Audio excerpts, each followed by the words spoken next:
chums, I've often spoke about how much our Christmas message from our monarch means so much to people here in the United Kingdom. And it really does, I know I say that, but it genuinely does. And as for me growing up, and I'm sure for many people around the world and the Commonwealth and over here in the United Kingdom, when you were of that age, it was interesting, wasn't it? Because your parents said, oh, it's time, and it didn't matter what you were doing. Because remember, in my era particularly, not really video recorders, people didn't have them. They had them, but they didn't have the money. Nobody thought about watching it later. You watched it in real time. And normally this would be either just before the Morecambe and Wise show or indeed after, right? And everybody, it was the sort of thing that, and imagine this in today's world, when you went back to school in the new year, it was discussed. Did you watch it? What did you think to the monarch's speech? Which bits? We were taught history in those days, right? It was imperative that you knew what the monarch did, what the monarch was, the sort of thing. And I, as you know, are very, very, very interested in that. And I was a great supporter of Queen Elizabeth. I just thought she was terrific. However, her very first broadcast on television in 1957, well, there's one or two secrets that I'd like to share with you. As ever, let me explain. Hi, good to see you, chums. Thank you so much as ever for your time. And of course, welcome one and all brand new subscribers. If you are new to the channel, do say hello to people.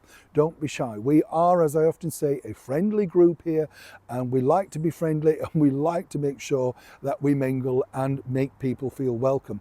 We're a rising group. Many of you have been with me since the very beginning, and I'm truly grateful. And I just look at it and think, wow, I never thought we'd get to this level of people. But it is nice, because as I said, I've met some lovely people. Just now, in the park, you see people and they come up and say hello. And you think, do I know you? And they say, oh, I watch you every day.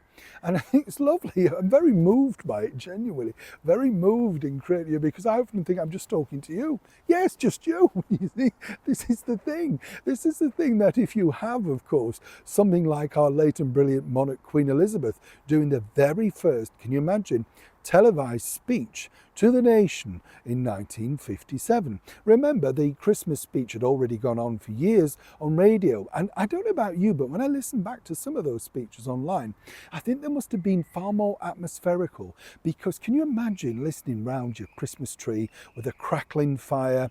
Maybe you've had your Christmas lunch at this point at 3 o'clock. You're settling down with a big tray of mince pies. Your family are all around you. It's just a warm, cuddly, cozy atmosphere. Television did things differently. And really, as I've said to you before, television really took off, all thanks to the royals, the 1953 coronation, all thanks to Prince Philip. What was interesting about the very first Christmas broadcast, you have to remember, is that it came from Sandringham, right? So consequently, people were a little bit sort of stunned by that in many respects, because people wanted it from Buckingham Palace, but it came from Sandringham because that's where the Queen was spending her Christmas. And and I've been lucky enough to meet some of the original young people that worked on that. Can you imagine? That must have been terrifying. You're going up there with your cameras, praying they all worked, praying you could get the airwaves to click on, and then consequently getting that back. However, things could have been so radically different, because when they did this new, and this was a new thing, they decided that, well, maybe they should do it differently. So the idea really was to show other senior members of the royals in another room with a camera panning out, and then slowly coming into the room where Queen Elizabeth sat and said, like many families on Christmas Day, that was the idea. But apparently not many people liked the idea, including none other than the Duke of Edinburgh, Prince Philip. You see, the Queen Mother and Prince Philip didn't always see eye to eye, right? And so she liked the idea of being involved in this televisual epic because she knew it was going to be historical. She knew it would be going down in history.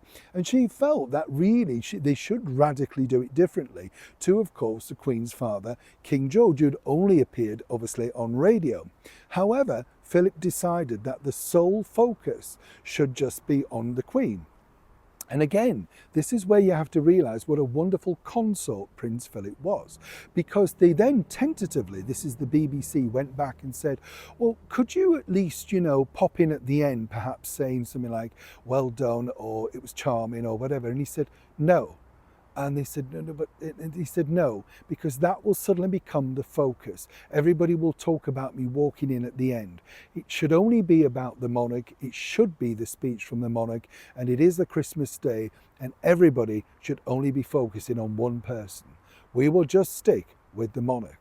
And apparently Queen Elizabeth looked at him, as she did so many times during her long reign, with such an adoring look. Everybody in the room from the BBC at the time realised it was no use arguing with the Duke.